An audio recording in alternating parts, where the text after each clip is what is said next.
I am Hal EF5TNI, and I'm fiddling around with Yuri EF5GTQ, trying to get something out of the TS-590.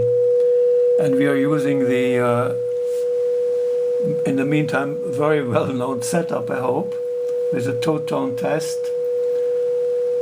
And the tone spacing is 2 kHz between 7020 and 7022. And because we are a bit short on time, we make a very quick test. We are going into the Kenwood TS-590 with minus 10 dBm input, minus 10 dBm input. So the S meter is really at the full stop. And if we go now to the first intercept on 24, which comes in here with a little bit of an S3, and we give an attenuation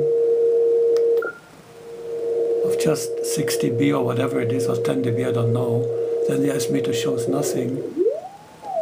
And we still have about 50-60 over S9. And everybody should be able to figure out the IP3 of that Kenwood.